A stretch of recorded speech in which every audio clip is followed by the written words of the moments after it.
Smart ජංගම දුරකථනයක බැටරිය ඉක්මනින් බහින්න බලපාන හේතු වගේම ඒවා අවම කරගෙන බැටරිය ඉතුරු කරගන්නේ කොහොමද කියලා මම මේ වීඩියෝ එකකින් අද කතා කරනවා.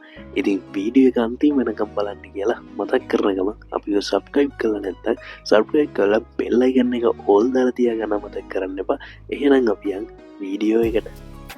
ඔයාගේ ෆෝන් එකෙත් නිතරම බ්‍රයිට්නස් මෝඩ් එක වැඩිම කරලා තිබ්බොත් ඔන්න ඔයාගේ ෆෝන් එකේ බැටරිය ඉක්මනින්ම වහින්න ඒකත් බලපානවා.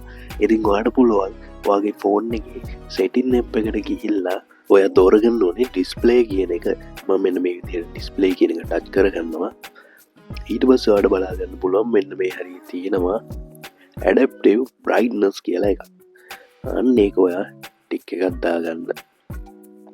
ඊට පස්සේ ඔයාගේ බ්‍රයිට්නස් මෝඩ් එක ඔයා ඉන්න තැන අනුව ඒක වෙනස් වෙනවා.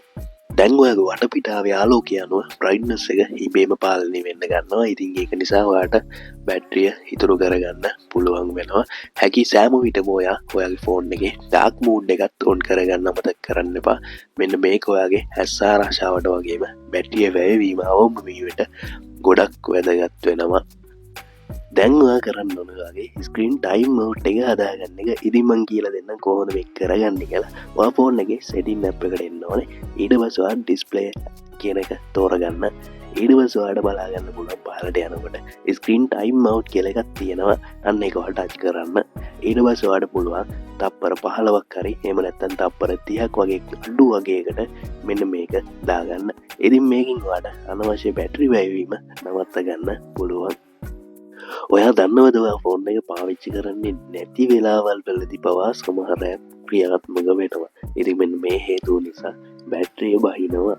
ඉතින් ඔයාට මේකට කරන්න පුළුවන් ඔයා පාවිච්චි කරන්නේ නැති ඇප් මොනවද බලලා ඒව උන්නම් අන්ඉන්ස්ටෝල් කරලා දාන්න. එහෙම නැත්නම් ඔයා බලන්න ඕනේ බෑග්ග්‍රවුන්ඩ් එකේ වැඩ කරන ඇප් මොනවද කියලා. ඉතින් ඒව බලලා ඔයා ඩීප් ස්ලීපින් ඇප් කියන එකට දාන්න ඕනේ.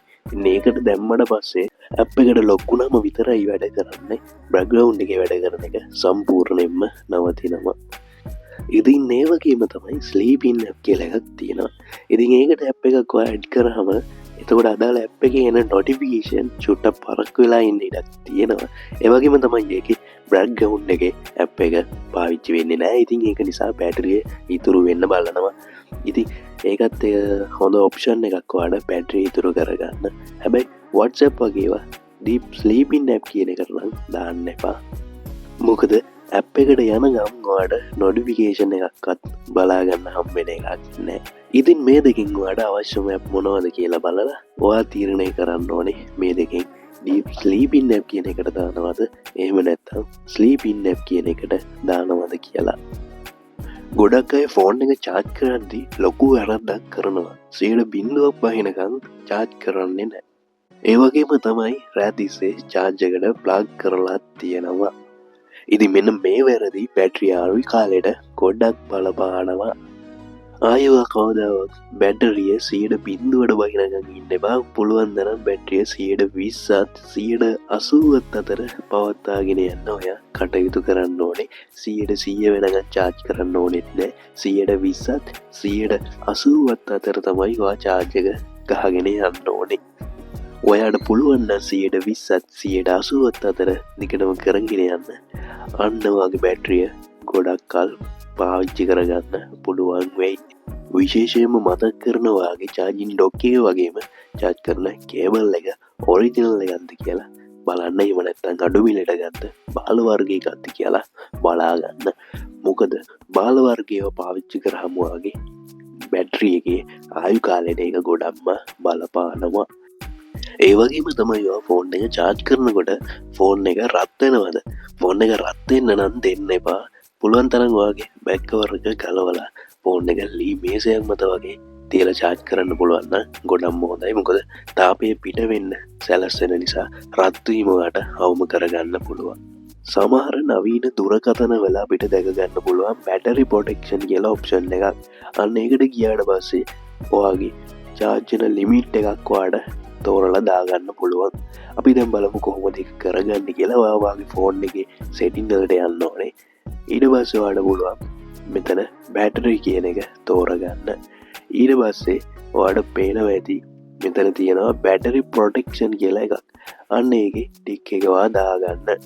මෙතනදී ඔයාලට දාගන්න පුළුවන් ෆෝන් එක වාගේ උපරිම 95ක් වෙලා නවතිනවද චාර්ජ් එක, එහෙම නැත්නම් 90ක් වෙලා නවතිනවද, එහෙම නැත්නම් 85කින් නවතිනවද, එහෙම නැත්නම් 80ෙන් නවත්තනවද කියලා. ඉතින් ඔයාලගේ කැමැත්ත අනුව මෙතන ඔයාලට දාගන්න පුළුවන්. මම මෙතන 80 දාගන්නවා. සිග්නල් අඩු ප්‍රදේශවල ඉන්න වෙලාවන් වලදී වගේ දුරකථනය නිතරම සිග්නල් සංඥාව යන්න පටන් ගන්නවා. ඉතින් ඒක නිසා වගේ බැටරිය වැය වෙන්න ගන්නවා. මෙන්න මේකට විසඳුමක් විදියට ඔය ඉන්න ප්‍රදේශයේ සාමාන්‍ය සිග්නල් 4Gද එහෙම නැත්නම් 3Gද තියෙන්නේ කියලා ඔයාලා හඳුනාගෙන ඔයාගේ ෆෝන් එකේ සෙටින් වලට ගිහිල්ලා කනෙක්ෂන් තෝරගන්න. ඊට පස්සේ ඒක යටතේ ඔයාලට මොබයිල් නෙට්වර්ක් කියන එකට යන්න වෙනවා. ඊට පස්සේ ඔයාලට පහලින් බලාගන්න පුළුවන් ඔයාගේ SIM දෙකක් නම් තියෙන්නේ මෙන්න මේ විදිහට. ඒකෙදි ඔයාලට මෙතන 3Gද එහෙම නැත්නම් 4Gද කියලා දාගන්න පුළුවන්. එතකොට ඔයාලට සිග්නල් 4G වෙනකම් විතරයි හොයන්නේ. ඉතින් ඒකෙන් ඔයාලට මේක ගොඩක්ම බැටරිය වැය වෙන එක ඉතුරු කරගන්න පුළුවන්. ඒ වගේම තමයි ඔයාගේ ෆෝන් එකේ Bluetooth, location, Wi-Fi, hotspot වගේ දේවල් ඔයා නොදැනුවත්ව ඔන් වෙලා තියෙන්න පුළුවන්. ඉතින් පාවිච්චි කරන්නේ නැති වෙලාවන් වලදී ඒව ඔන් කරලා තියාගන්න එකෙන් ඔයාගේ බැටරිය වැය වෙන්න ගන්නවා. ඉතින් ඔයා ඒ ගැන අවධානයෙන් ඉන්න ඕනේ. එහෙම ඔන් වෙලා තියෙනවා නම් අනිවාර්යෙන් ඕෆ් කරලා තියාගන්න අමතක කරන්න එපා. දැන් එන නවීන දුරකථන වල 90 Hz වැනි එහෙම නැත්නම් 120 Hz වැනි ඒගොල්ල රිෆ්‍රෙෂ් රේට් එකක් බලා ගන්න පුළුවන්. ඉතින් රිෆ්‍රෙෂ් රේට් එක වැඩි වෙනකොට බැටරි ඉක්මනින් බහින්න ඒකත් බලපානවා. ඔයාගේ ෆෝන් එකේ රිෆ්‍රෙෂ් රේට් එක කීයද? එහෙම නැත්නම් දැනට තියෙන රිෆ්‍රෙෂ් රේට් එක වෙනස් කරගන්නේ කොහොමද කියලා දැනගන්න ඕන නම් ඔයා එන්න ඕනේ ඔයාගේ ෆෝන් එකේ සෙටින් වලට. ඊට පස්සේ ඔයා ඩිස්ප්ලේ එකට එන්න. ඊට පස්සේ ඔයාලට පහලින් බලා ගන්න පුළුවන් motion smoothness කියලා එකක්. අන්න ඒක ඔයාලා ටච් කරාම ඔයාලට මෙන්න මේ විදිහට බලා ගන්න පුළුවන්. මෙන්න මේ ෆෝන් එකේ හැටියට මෙතන 120 Hz රිෆ්‍රෙෂ් රේට් එකක් තමයි තියෙන්නේ. ඒ වගේම මේක ස්ටෑන්ඩඩ් කියලා වෙනස් කරාම 60 Hz ස්ක්‍රීන් රිෆ්‍රෙෂ් රේට් එකක් බලා ගන්න පුළුවන්. හැබැයි 120 Hz ඉඳලා 60 Hz වලට මාරු වෙනවා නම් ඔයාලට ලොකු වෙනසක් බලා ගන්න පුළුවන් වෙයි.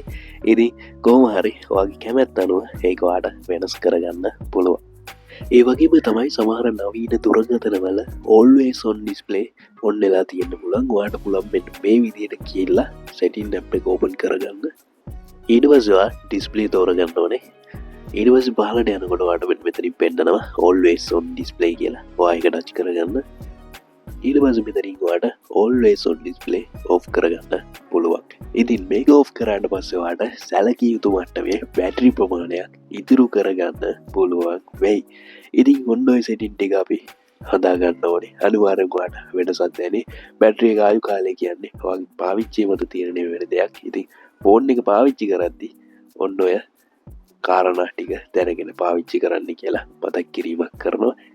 ඉතින් අද වීඩියෝ එක හොඳයිද? එහෙම නැත්නම් අඩුපාඩු තියෙනවද? ඒ මොනවද කියලා පහල කමෙන්ට් සෙක්ෂන් එකේ කමෙන්ට් එකක් දාන්න අමතක කරන්න එපා. ඒ වගේම වීඩියෝ එක හොඳයි කියලා හිතනවා නම් අනිවාර්යෙන් ලයික් කරන්න, ෂෙයා කරන්න අමතක කරන්නත් එපා. ඒ වගේම මතක් කරන්න TechNSL YouTube channel එක subscribe කරලා නැත්නම් subscribe කරලා support එකක් දෙන්න කියලා. ඉතින් ගිහිල්ලා එන්න ඊළඟ වීඩියෝ එකෙන් හම්බෙමු.